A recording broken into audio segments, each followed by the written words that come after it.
What is going on, everybody? So today's Sunday, so we got another show coming up. We're going to be interviewing Mark from Sprue Surgeon Waiting Room. He's got a very, very unique group of people over there, and he does some cool stuff on the side, and him and Gordon manage that group really, really well. So that's what's going on the show today, but I want to bring up, I'm going to have a response video in the next week or so on particular topic, and that's all I'm going to say for right now. So hopefully everybody likes the show, and I will check you guys. Let's get in here and meet Mark. What's going on, Mark? Hi, how you doing, Josh? Hello, everybody. So what the heck have you been up to, man? Just kicking back? Yeah. I've not been doing a lot, to be honest. I've literally just been. I've just been doing nothing. In all honesty, I've been doing nothing the past few weeks. I had an issue with a photon printer I bought, and it packed up on me. I had loads of trouble with Anycubic trying to get them to assist me in the repair of it. I bought 3 separate screens because basically the screen went, which you've got a resin 3D printer, haven't you, Josh? I do. So you know the 3D screen when that prints your pattern on the top, not the one at the front, but the one on the bed where you. Oh yeah. Well, that had gone basically. But every time I bought a new screen and plugged it in, it was just knackered. The screen was broke. So the first time I sent it back and got a new one, I thought it had come through. It was broken when it come through. But the second time it broke again. So I got in touch with Anycubic and I tried to get some joy out of them. But they weren't willing to help because I'd gone over my 1-year warranty. My argument with them was that when it packed up, I was only 7 months into the warranty. But because I didn't think the warranty was applicable for the screen, I never said anything. So I carried on trying to fix it myself. And it wasn't until I sort of got into the realms of there's something other than this screen that's broken. That's when I got in touch with them, and but they weren't going to help anyway. So I left it, saved up, but then my father actually paid for the. I've got Mars Elegoo Mars Pro 2 Mars 2 Pro Mono there. So I have started printing resin again. And I'm just actually doing Bruce Willis at the moment. So I get my prints from Xanax. Xanax. Yeah, I'm a member of that, and I get two prints he puts out every month. They're stunning. I highly rate them. And this month, the first one was Bruce Willis. So, and I'm just working on doing the jeans, which has been quite a task because jeans, obviously, you can't just paint them. They're not just blue. No. We're gonna keep on this topic, but did you see the new one he popped out Friday? No, I haven't. No. Mad Max, the Mel Gibson version. Yes, that looks like it's going to be an awesome print. Yeah, because you're a member as well, aren't you? I don't do the monthly thing. Oh, right. Okay. And you know, I have a couple of reasons for it because there's some of his models that I don't like. I'm just going to be honest. Right. I don't like them. But there's other ones like that Wolverine Wolverine's really good. The Mad Max, the Commando one, that's a really good one. Yeah. So what I usually do is over Thanksgiving weekend, Black Friday, he has a pretty good sale. So I'll buy like 10 files at once and get, half off on each one. Yeah. And then I'll print those out throughout the year. Like right now, I'm printing out Darth Vader out of his. I think he's really reasonable as well. I got in touch with him because I had a few issues at home, and although I'm a member, I didn't download any files for about 6 months. I just kept paying but didn't download any, and I got in touch with him, and I said, look, I haven't downloaded these files. I didn't ask for them. I can't remember what I said to him, but basically I said I've messed up. I realised that in not downloading them, but I've got other issues going on, and I can't remember exactly what it was.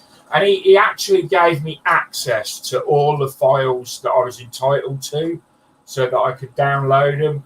And I thought that was really good of him. I don't know the guy, but he seems fairly decent. Yeah. Like now he has it. If you've been a member for a full year, I think you'll get full access to the library, to all of it. Oh, right, didn't know that.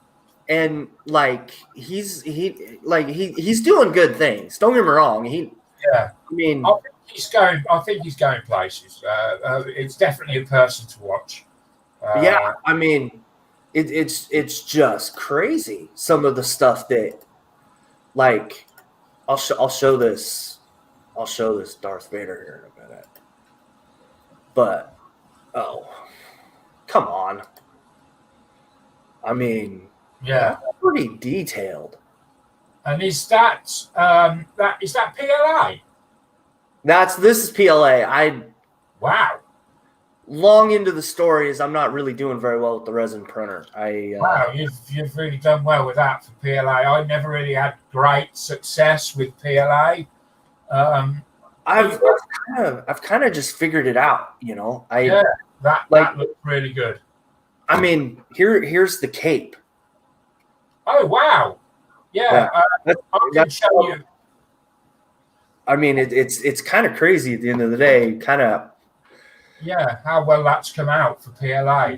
That's amazing. Yeah. And it's just kind of working at it. I've had a little bit of success with it, and it's and it's not bad. It's just I've figured it out, but I've also had that printer for 3 years.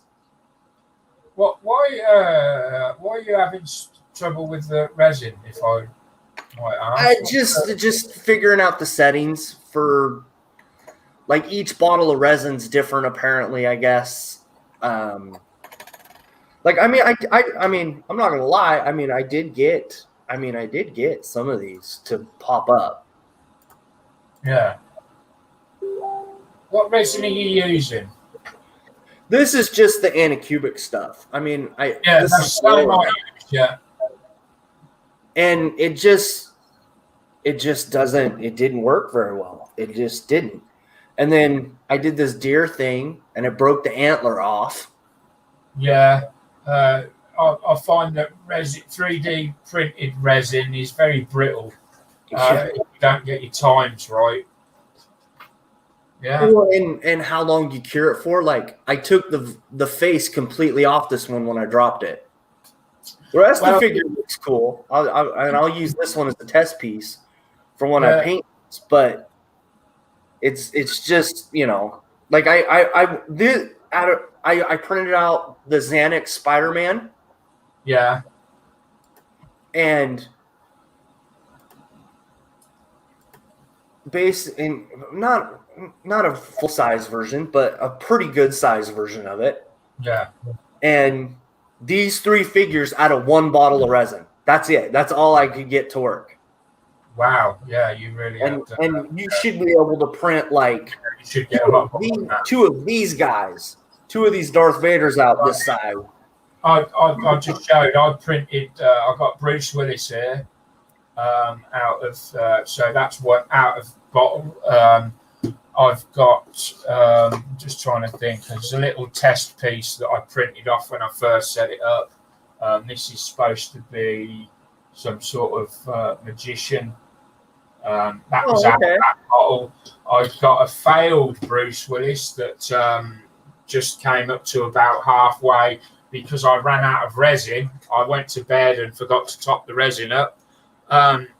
Yeah, I get a lot out of it. Do you hollow them out though, or do you print them solid? These three are solid. The Spider-Man I got to actually print out, hollowed out, but like I basically had to go to doing them all solid because I couldn't get them to print out right. Oh right. You should if you. I don't know. I haven't been able to play around with it long enough. Yeah, if you'd got in touch, Josh, I would have tried to, help you in some way if I could. I don't know whether it was your. Comes down to the leveling of the bed. A lot of it. Yeah, that's true. I kind of had to learn that one the hard way, I think. Yeah, so I tend to, when I first set off, I put the thing down, and the first thing I do is put my phone on the top with one of those 3D bubble levels, and then I adjust the feet underneath until that is flat. And then once that's flat, everything else I take from that reading. So I calibrate my phone bubble meter to that when it's flat, if that makes any sense. No, absolutely not. But it's okay. It's okay. Like to be honest, I've gotten these to work, so I think I've got it fairly flat. But at the end of the day, I still really don't know. I really haven't had a whole lot of time to just play around with it. And I find with the resin 3D printer, there's a couple of things I've noticed. When they say about leveling the bed, and you get the paper and you just got to pull it out until it'll only just come out. I think that's not enough. I always go down a couple more steps until when I pull it, the actual it borders on the machine being dragged and the paper slipping through. That's literally how far down I go. Because I've found if you go less than that, you risk prints not printing off. And you don't get that pop noise every time it comes up either. I've kind of noticed that too, yeah. Well, I do now. I did with the Anycubic. I didn't get the pop noise with the Anycubic. I do with the Eligoo, but it's very, very faint. You've sort of got to really turn off everything and listen, and you can just hear as it pops off the film. But I still get, I'm still trying to figure things out. Like I've got a stone I use after each time I've printed something.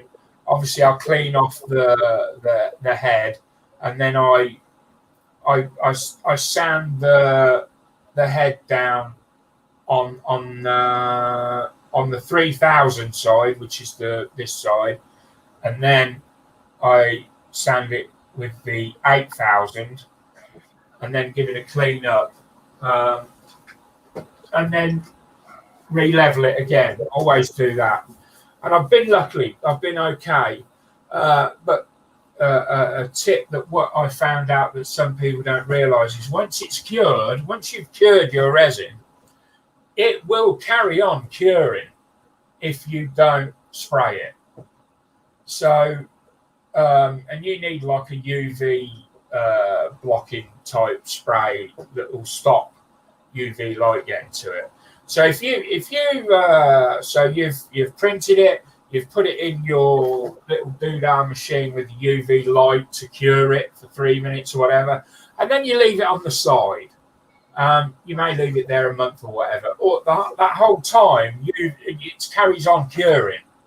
I didn't know that until recently. I saw it on a video, yeah. So if you're not gonna use it, stick it away somewhere dark, so that it doesn't. When you do bring it out to finally do it, you need to spray it with like a primer, UV primer or something.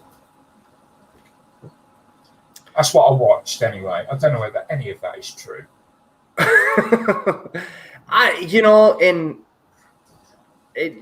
There's a lot more compared to the filament side, the resin side. It just depends on who you talk to. Yeah. And everybody has a different answer for you. And like, I've never heard the, sanding the bed plate. Everybody says you need to leave that thing alone is what I've heard. But, everybody has their own way of doing things. And it's totally cool. Totally cool. There's nothing wrong with it. Yeah, I'll probably get blasted for sanding it. But and I will say that the reason I sand it is because I used to be a grinding engineer for about 15, 16 years. And one of the things we'd done, we ground tapered roller bearings. And before we'd done anything, we got these huge magnetic chucks, and we had to use stones to go around and clean off any high spots. And that's the reason I do it. So there is a reason why I do it. I mean, like I said, everybody has a skill that they use in their hobby. It's just there's nothing you can do about it. It's who people are. Yeah. And there's not a right or wrong answer to anything in life. No, right? No, I agree. Yeah, I agree. Right? So, but I do know that the filament side of it, I have pretty much figured out. And that's why I keep doing the figures. Like I did a Goro. I did actually a PLA version of the little guy, Goro. Yeah, I saw it the other day. I was looking at it on YouTube. I don't know whether I commented or not, but I can't remember. But yeah, I saw it. Turned out really, really good. I mean, there's some problems with it, but it is PLA, but turned out really good. The one thing I learned from PLA, and I learned this just before I got rid of my Reality printer, I didn't realize that PLA had to be kept like resin. It's got to be kept in an airtight thing, otherwise it becomes brittle. I don't know I don't know about that one. I had a reel that sat on my printer for months and it never got used. And then suddenly one day I decided I was going to start printing stuff. And no matter what happened, every time I tried to pull it through, it would snap. Where the curve came and then went into the hot end, it would snap. And I couldn't figure out why it kept doing it. And I went onto Google and looked it up. And apparently, if you've got PLA out and you just leave it, it becomes brittle. Now, again, like you're saying, it's just anything could have happened that made my PLA snap. It might not have been a very good PLA to start off with. So, but I'm just 1 + 1, and all that. Yeah. So, yeah, that's. And here's been my experience with that, right? And I've heard the same thing, and it depends on how much moisture you have. Yes. Moisture is friggin' horrible on these prints. Like, even after you've made it like a solid piece. Yeah. Like if I put this outside and it got wet, ooh, you don't even want to know what would happen to this thing. But moisture has a lot more to do with it than anything. Because I basically am printing, and I don't put rolls away. If it's half finished, I just set it next to the printer, put it back on. That's what I do. That's what I would do. Oh, well, I tell a lie. I used to put it back in the box in the cupboard, if I'm truthful. But it wasn't because of any. It wasn't because I thought it's going to snap. I've got to keep it. It was just because it was the tidiest place to put it. Yeah. But I mean, like I said, I have a pretty. It rains like 10 months out of the year here. So, and I'm out in the garage. Basically, whatever temperature it is outside is what it's inside here. And I don't necessarily have all those issues. I really don't. So you've got a lot of moisture in the air, so maybe that's why you don't get that issue. Who knows? But I don't know. I have no idea at all. Anyway, so as some people probably don't know this, me, Mark, and Gordon had the podcast. And for some reason, it ended. And is that going to come back or not? Or I would love for it to come back. But right. Okay, so I'm trying to think here in a. So I know there for a while you said it was going to come back, and then it was not going to come back, and then we went back and forth, and then I think I started doing this, and then I never heard anything back again. So basically, if we rewind, so about a year after I started doing modelling, maybe even 3 years after I started doing modelling, I wanted to do a podcast. I came up with the idea of doing a podcast. At the time, I thought I was the only one that had thought of it. There are others now, I know that, but at that time, I didn't know of those. So I went ahead and asked for people if anyone was interested in doing it with me. And as you remember, Josh got in touch with me, Gordon got in touch with me, and we decided we were going to do this podcast. And I put a lot of effort into this. Initially, I put so much time into it to get it going.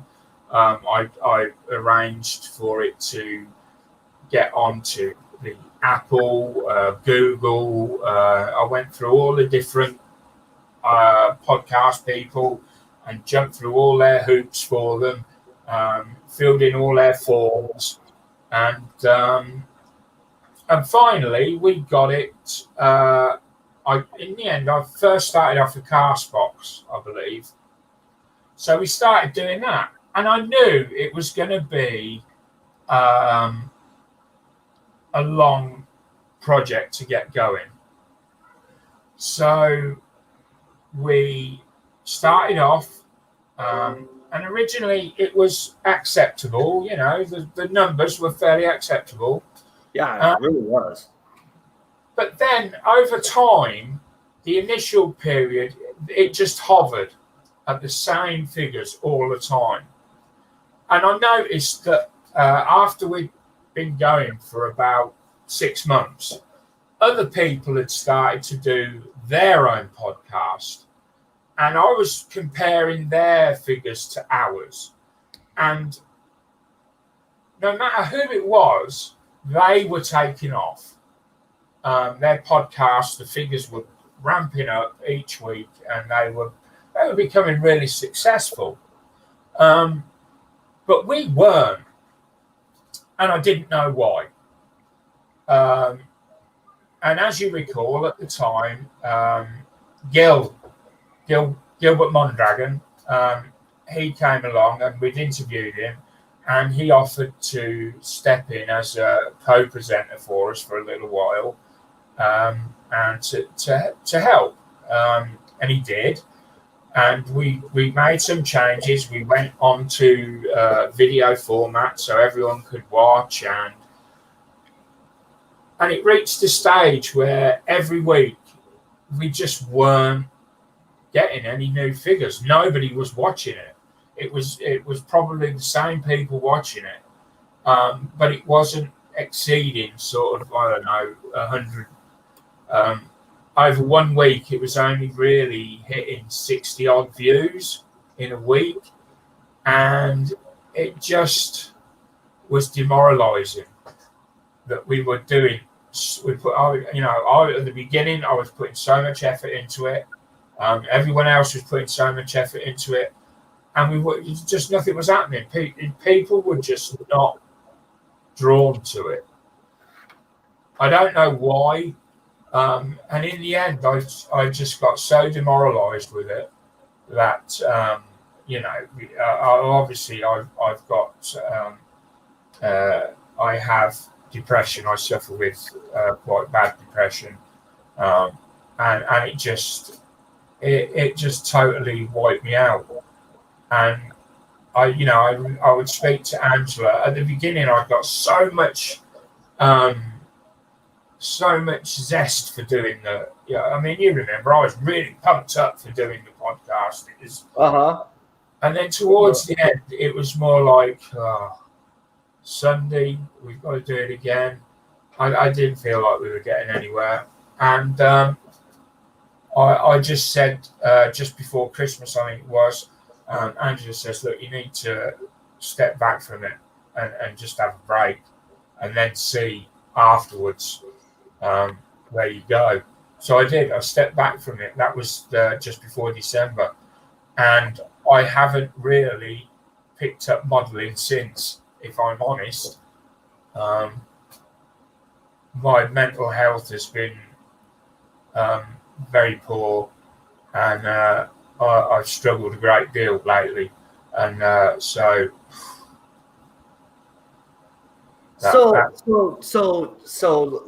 let's change the course here for a second. Yeah. So with knowing everything that you know now, would you have done it again? Would you do it again?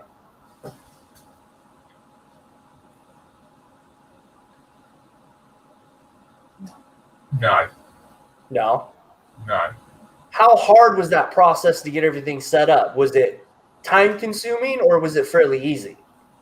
It was fairly easy, but it was time consuming. Okay. It wasn't difficult. If you didn't have any knowledge of computers or filling that, that sort of thing, then you might find it a bit difficult. But as long as you know the basics, and you're like regular on YouTube, it's them sort of things. It's fairly straightforward, but very time consuming. There's a lot of waiting to get a response, and then jumping through another few hoops or whatever, and sending that back. And dealing with people, so trying to schedule stuff. You must have come across some of this now yourself, when you try and schedule things. It is. I probably try to have about a month out. Yeah, and we have the added problem that we're in England as well. So we were trying to set up interviews with people in America, which is great on your time, but not on our time. So no, I mean, and that was, like there's I was talking to you today. Like I was like, I'll be sending the leak in about 2 hours. Yeah. Because I don't know the time zones off the top of my head. It's like, no, I don't. I had to ask, not Google, the little round thing that you have in your home. Alexa. Got to be careful because every time you say Alexa, she answers you. Yeah, I had to ask Alexa what the time was in Portland, and all she'd say is, "I don't know the answer to that one." That was a great help. yeah, but so that I know with doing the podcast, it really helped doing this because interviewing people is not easy. No, it isn't. And so far, I haven't messed this up yet. Yeah. You know, it is. It can be quite difficult or even intimidating, depending on who you're interviewing. I think out of all the people I interviewed, the one that made me most nervous was Will.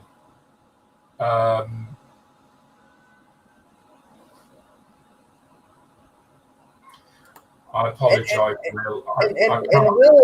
And Will, Will's a great guy. Yeah, he has a big YouTube presence, right? Yeah, he's got a huge YouTube presence, and he's also got this really fearsome reputation, which I spoke to him about. And I remember telling him, I was so nervous when it came to interviewing him because he has this massive reputation on YouTube, and not all of it's positive, as I'm sure he would be the first to agree. But he's a great bloke. He is a great bloke, and it was a great interview. And he's, I've never had any problems with Will. I've spoken to him on his channel. I'm always respectful of him. I don't pretend to be knowledgeable in areas I'm not. He doesn't suffer fools gladly, and he knows what he's talking about. So you can, generally, if he says, "Yeah, that smells a bit fishy," then you've got to know when you talk to Will, just be honest, and that's where I think a lot of people come short. They try and make out they know something that they really don't. Yeah, I do want to get Will on here for like an hour, but it's trying to find the time, trying to. He's a great person to interview, and he's got lots of knowledge. You can talk about anything. He knows a lot about everything, and he's a really great guy, and I think he's much maligned where he doesn't deserve it. But there you go. So I'm going to switch the topic up. Let's talk about your Facebook page. Where's the inspiration from behind that? So the Facebook page had a couple of the whole thing behind the Facebook page. It's had a few different names. And say what it is, Mark. Sorry? Say what the Facebook page is. Name. So it's Sprue Surgery Waiting Room. I think it's, when you look for it, it's Sprue Surgery, all one word, capital S's. And then it's Waiting Room WR, not Waiting Room, the whole word, but just WR. I think I put it down as because it was just too long. And I wanted something different.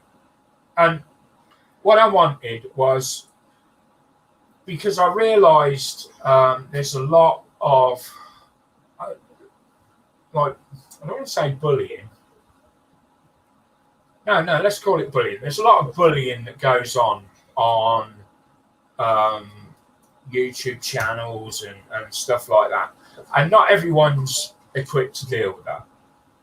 And there's people out there that have real anxiety and other mental health issues when they go online, and they're on YouTube, and they might go in a group, they might join a group, and they don't get on. People don't like them or don't get on with them or whatever because I don't know, because of their anxiety, their mental health, whatever. And I wanted somewhere that everyone could come, that wasn't biased in any way, and it didn't matter color, gender, religion, nothing mattered. You could come in and we would just talk about modeling and do modeling And I genuinely wanted it to be something like that. That is what I wanted above all else. And to begin with, we were known as Misfits. We started off as Misfits. It was actually Misfits plus one. And the plus one referred to Angela as the carer for me. She was my carer. Is my carer, sorry. So she came up with the name Misfits plus one. And we liked that, so we went with it. And initially, we got quite a few people in. When I say quite a few, we're talking 20, 30 people that will maybe fit that bill. Now, I know there's members in our Facebook page that have mental health issues. I'm not going to go into. There's others that are. So we've got some transgender people, some transgender members, and so we've got that variety of people. And I know for a fact that they've been in other groups elsewhere, and they've not gotten on. So, and they feel at home where we are. They don't have to put anything out if they don't want to. They can, they can just sit and read the pages or whatever they want to do. Read what other people are doing. They could come in if they want to come in on a hangout each night. They can do that, and there's no racism of any kind or anything like that. If you get what I'm saying, we just wanted it to be friendly, genuinely friendly, and it changed then from so we had Misfits plus one, and then the guy that I was running it with at the time, sadly he's passed away now, but he had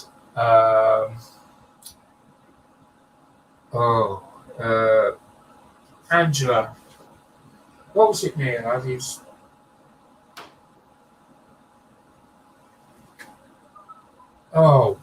What is it then? You've got when you flash from good to bad all of a sudden. Bipolar. Bipolar. Yeah, he was bipolar, and he was helping me run it. And anyway, there was a bit of a disagreement, and we sort of went our own separate ways. And I changed the name out of respect, really, for him to Spruce Surgery Waiting Room, and that's where we are with that at the moment. And it's still the same. It's open to anyone really, as long as if they've got mental health problems and they just want somewhere to go where they can mix with people if they want or not. That's up to them. We've got one guy. I think he comes in the hangout maybe once every year or something like that. He comes in, and probably for a couple of nights he'll come in and he has a good laugh. And I've had messages come back from people that have come in and they've said we had a really good laugh and I'm glad I came in. They just needed somewhere to offload. Well, and I will say that, and it's not mean in any way, but there's not one individual that's the same in your group. No, you know what I mean. Like, and that is one of the cool things. When I've been in there when the room's full, it's really, really entertaining, and y'all are a little different, and it's great. Yeah, we have had. And the one thing that I will add that makes your channel or your page completely different is Gordon. If you have a question about modeling and you can't figure it out, Gordon is the guy to go to. Yeah, Gordon's our encyclopedia. He's been called many things. Oracle. I think at the moment I've currently got his nickname down as Birdseye. because he kept freezing on the screen one night, so he changed his name to Birdseye. Yeah, we get our channel hangouts are completely unique. We often joke when people come in and they often say they couldn't go anywhere and get the sort of entertainment that they get from our escapades on the channel. As you know, Josh, it's just a laugh. It's just a release. As I've said, I suffer with dreadful depression, and there's others in the group that do, and they come in and they just have a real laugh, and sometimes you need that. Oh yeah, it's really, really entertaining. Sometimes I go in there just to kind of break up, the insanity in the world. Yeah, you're right. Normally breaking up me and you. Let's be honest. Yeah, there's been times where me and Angela have ended up falling out over any topic, and that all happens. Mark, that's just because you won't build any of her kits. Yeah, it is. Wow, it's actually international news now. That. And he still hasn't built them. No, I still haven't built that bloody train. Nope. Well, he will one day. Of course, she might have you at gunpoint the whole time, but it's all right. No, because we've gone the other way now. She won't let me build it. No, he's not allowed to build it. No, I'm not allowed to build it now. Even if I wanted to, she's like, no, you're not building it now. Yeah, there's that way too. He's not good enough now. Yeah, I'm not good enough. But Jet, we all have a laugh. Yeah. Yeah. But I mean, and I will say this about Gordon, and I want you on here too. You got to do a show. But I really, really wish Gordon would get up the confidence to do some YouTube stuff, or even a Facebook Live on how he does all that weathering stuff. Or don't make it like a full hour. Make it like 10 minutes on how you do something. Yeah. So I would love that. That guy's got so much knowledge in this hobby. Yeah, he does. Yeah, and I have spoken to Gordon about this before, and the thing is, Gordon's knowledge is incredible, but he doesn't have a lot of confidence with the computer side of things, and that's where he has most of his problems when it comes to that. Whatever he needs, man, I'd be willing to help him. Whatever he needs, I'd be willing to help him. So, I mean, again, me and Gordon were kind of thrown together because he came from somewhere that had a dispute, and he sort of came looking for another group right at the same time as I was looking to create another group. And we sort of joined up, and I don't think, in my opinion, Gordon warmed to me straight away. I'll be honest, I don't think he did. I like to think that I've won him over. That's safe to say. Yeah, but he came on board with me. And we've been together now. When I say that, it makes it sound like we're lovers, doesn't it? I don't want to know. No, neither do I. But we're not. We came together, and it's been a couple of years now. I think maybe longer. How long has it been now? Since it's been about 2 or 3 years, I think. Yeah, I think so. Yeah.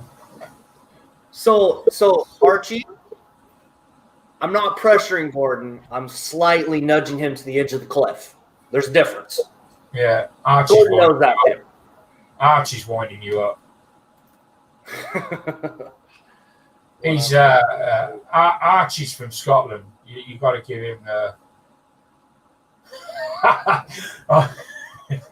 I often joke with Archie about his Scottish heritage, and that's a personal joke over something that happened with me that Archie will understand, I think.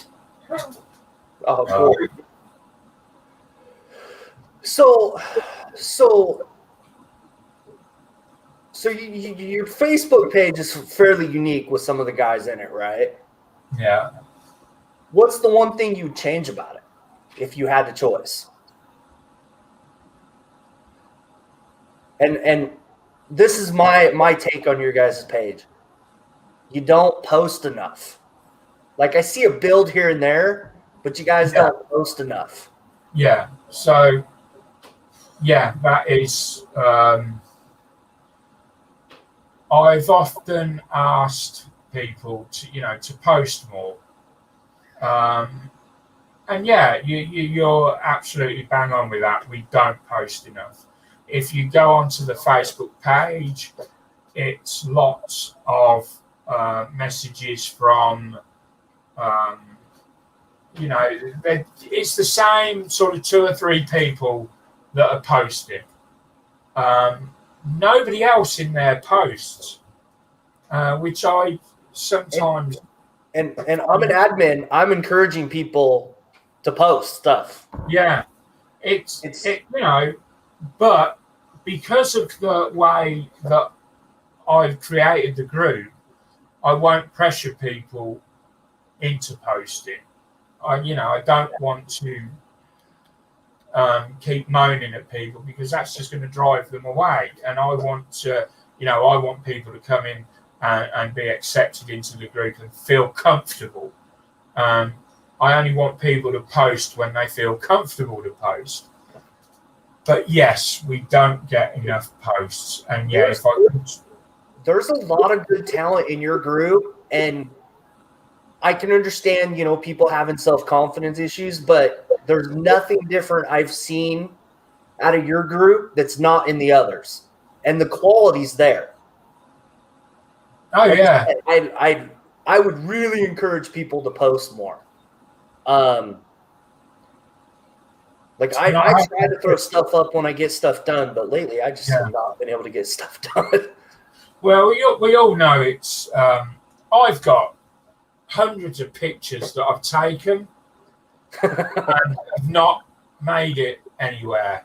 I just haven't gotten around to putting them up. And now, because I've got a Patreon channel as well, I'm trying to concentrate on that. And I'm not, so I'm putting more effort into that at the moment than I probably am into my Facebook channel. It just gets a bit muddled up sometimes, especially when you start bringing in times. So the Patreon people get 2 weeks before the Facebook people. And that's like the Patreon thing. It's cool and it's kind of irritating at the same time. Yeah, I was never a fan of the Patreon. Never was. I never wanted to do it. I felt, and still do feel, a bit like it's stealing money from people.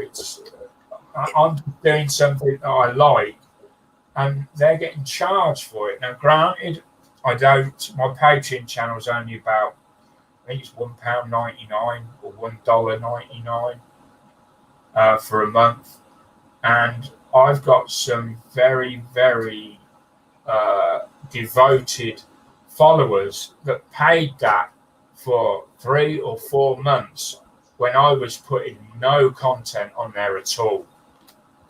Oh wow, that's unique. Yeah, I was putting nothing on there at all, and they kept paying the subscription. And every month I would come on and say, "I'm sorry, guys, but now I'm trying to make that up. I'm putting everything into the Patreon channel, trying to make sure that they get more than what they are very good friends. I owe them a lot in terms of just their support. They know you've been through a lot and they've stuck by. Yeah, they're really, they're just really great. I don't know what to say. I mean, the Patreon stuff, the ones that really irritate me, and are the ones that, hey, I'm gonna show you how to do this, but you got to subscribe to the Patreon channel. Those are the ones that really irritate me. Yeah. Other than that, I don't have an issue with people trying to earn an extra buck. Yeah. So I mean, I'm in a situation where so I'm unable. I've got very low income. Let's just put it that. Very low income, and can't afford to buy all these flash new kits that come out to review them and stuff like that.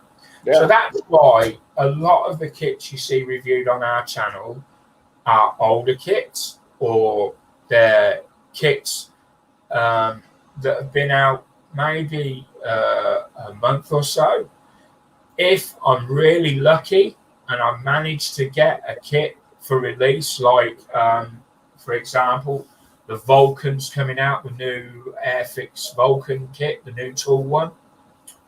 Now that is 50% funded by the Patreon channel. So the money from that has gone straight to the Vulcan purchase. So when that comes, they will get. I will do the review, maybe even the video build for solely on that channel. Yeah. Because in my mind, they've paid for that. No. That's awesome, right? It may come to YouTube later, but initially it needs to go to them because they deserve that. So that is like foremost in my mind at the moment. That the guys, that stuff's cool, right? I mean that stuff is cool. Yeah. But the ones that you basically learned for free, right? And now you're gonna go charge someone else money for what you just learned. That one just irritates me beyond belief. It does. I can't explain why, but that one just irritates me beyond belief. I mean, there's people out there that make, oh man. Everyone learns for free. No one learns. Yeah, that's what you said. To pay for things. Yeah. And if you do something to your ability and think you can do that. God, no, shut up. She doesn't think ahead of time. Just shut up. So I think and I think you understand what I'm saying, right? Yeah. Just, I'll go back to my seat. Yeah, I don't think she does. But I do think it's just I'm being nice. Yeah.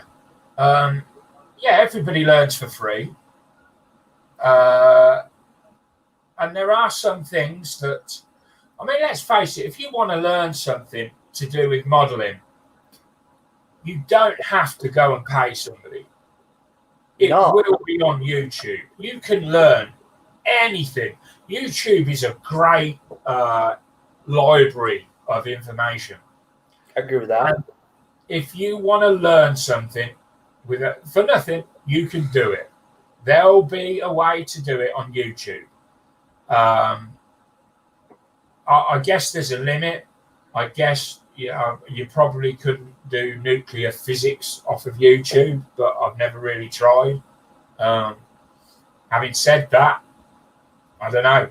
I watched a video the other day with Elon Musk on rocket systems and that, and I came away with that with vast amount of knowledge that I didn't have when I went in. That's the great thing about YouTube. Yeah, You have to do just modeling, yeah, right? yeah. And I mean, it does go into modeling because I'll watch stuff on modeling. I don't know. I may watch about the lightning. Sorry, my memory's not great. The F. The lightning. We're just going to call it the lightning. Lightning 2, the new one. See, this is where Gordon normally comes to my rescue. He knows what I'm talking about, and he'll say, "You mean this?" And I'm waiting for his little message to come along on the bottom now and tell me, "Yeah, you mean that." And is it there? No, you're Okay. But anyway, yeah, I watch that, and then when I do a search the next time, F-35, Bob saved me. Yeah, it's the F-35 Lightning 2 or F-35 2B or something. And I'll get all them videos come up. The Navy, I watch a lot of the Navy videos. Royal Navy, British Army, I watch all of them, and about their tanks, about their ships, about their aircraft. And I just watch. I love watching those, and I try and use that information when I'm modeling. But that's kind of what you do for models anyway, right? Yeah. You try to stick to the military stuff for the most part, right? Yeah, I did, but lately I'm more into figures. So obviously I've got Bruce Willis. I've got other figures, and the current running joke at the moment with in our hangouts is the fact that I paid £68 for the book on painting. Wait, what? What is that? It's a book on painting figures. It's very good, but I did say yesterday, if you'd paid. So my uptake on this was yesterday. I was speaking in our hangout, and I said, "You're not going to find anyone that will review this book and say I hate it. Why? Because they paid £68 for it, or $70 or whatever it is. They're not going to openly say it's crap because they've paid so much for it." Now, I've had a flick through it. I have learned some stuff from it already. Don't get me wrong, I'm not saying it's crap. And I have tried to justify it to other people. There's a lot of pages in it. It's very heavy. It's the equivalent of, I don't know, about 10 magazines. And if you bought 10 magazines, you're looking at about the same price.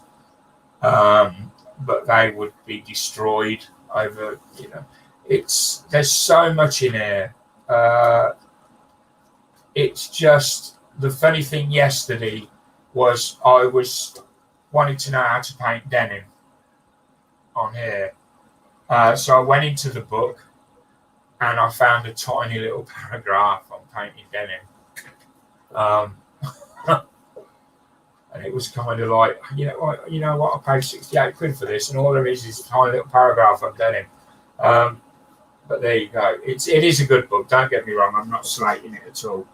Well, that shows a bunch of their products and stuff too, right? I mean, it's an advertising thing at the end of the day too, right? It's full of AK products. Yeah. And you have a bunch of that, right? There is Vallejo products in there. There's some other stuff in there.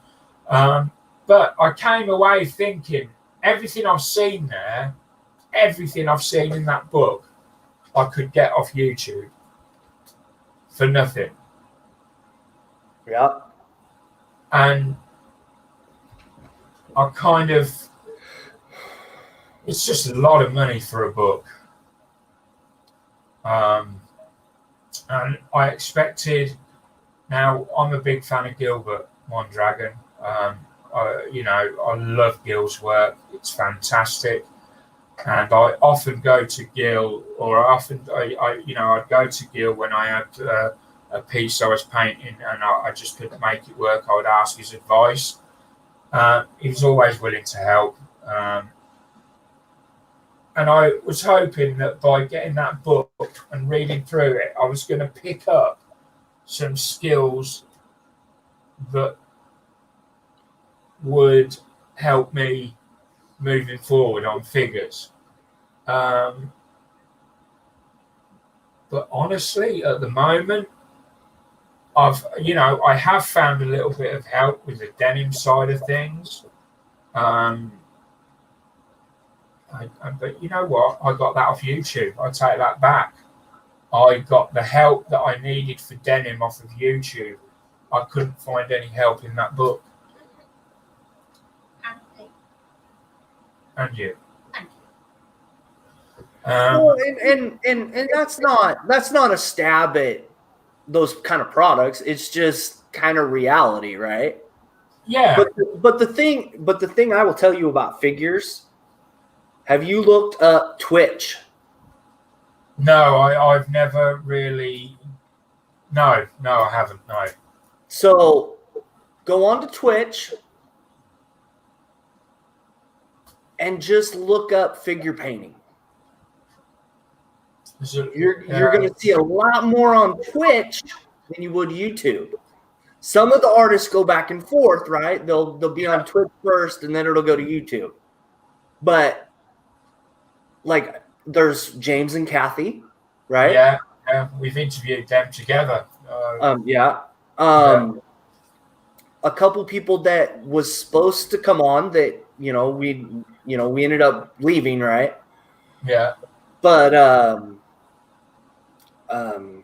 Metalhead Minis, awesome channel, entertaining channel. I watch his channel a lot. Her channel. Are we on it? No, I'm on about somebody else then.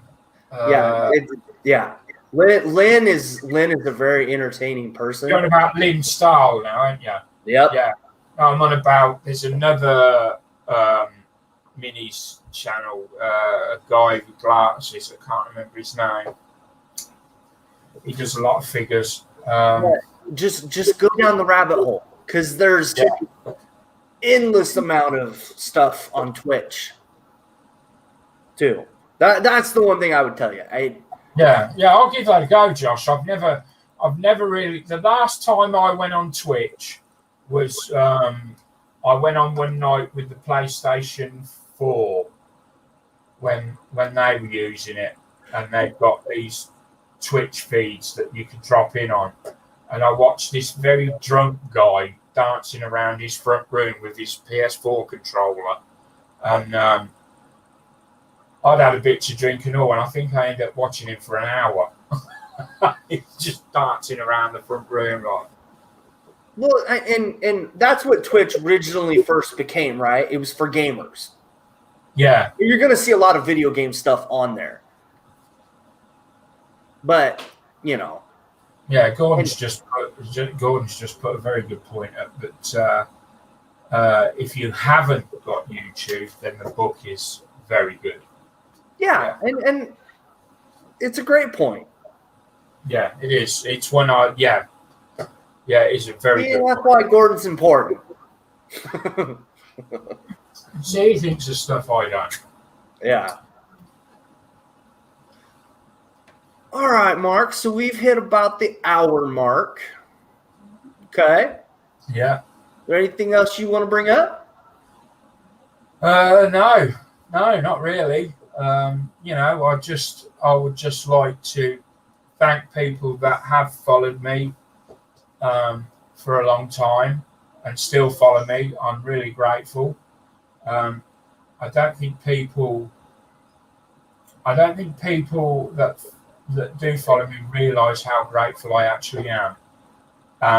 There's so much more I'd love to do with the channel, but I can't because of financial reasons or whatever. That's not a thing for begging for money, but just purely there's just so much I'd love to do that I can't. I'm part of the Broke Modeler Society too. I understand. Yeah, and it's you know, I hate it when I don't like that whole thing when it looks like you're begging for money and that. When you're not, you're just trying to say thank you. Yeah, Uh, yeah. because you always start off by saying, "Oh, you know, we haven't got a lot of money," and then it automatically sounds like you're asking for something. I'm not. I just want to thank everyone that supported me, everyone that supported the channel, everyone that supports somebody in mental health. I want to thank those carers. You do a great job. I've got a carer. Angela's my carer. She's my partner as well. Um, and I would be completely lost without her. And I know for everyone that's sat there that's got a carer, they are going to be thinking the exact same thing. Yeah. And I just want to thank everyone across the board. If you want to give modelling a go, and you're not sure, you're a bit nervous, you're a bit anxious, you've got anxiety, you don't know how people are going to accept you, send me a message. I can arrange to do a private hangout and I can introduce people one at a time so you get to know them more. You know, that's what I want to do. That is my purpose for modelling. I just want to bring people in that maybe don't think they can do it, or don't forget there's models for heroes as well. If you're a service person, I don't know nothing about models for heroes. I know about them, but I've got nothing to do with them. I couldn't even tell you their channel. I'm guessing it's modelsforheroes.com or something like that. But if you've got mental health issues, you're a service personnel, you can go and see them. There we go. That's about it, really. Okay, so before we leave, did you have any questions for me? No. Just hope you're doing well. You seem to be doing well. Yeah, for the most part. I mean, I'm changing jobs at the moment, so I've been kind of busy. Yeah. But, you know, life's life, you know, at the end of the day. All right. Well, I'm going to end this. Thank you for coming on, Mark. It's Thank been, you for having me. and I will talk to you in a couple minutes. All right, everybody. So that was Mark. Mark's a really cool guy. I mean, and he has a very unique group, and that's why I thought he would be a great person to bring on. If you guys have any questions or anything, I will see you guys next week. I, at the moment, cannot remember who's going to be on, but there'll be a show next week. See you guys later. Bye. Oh.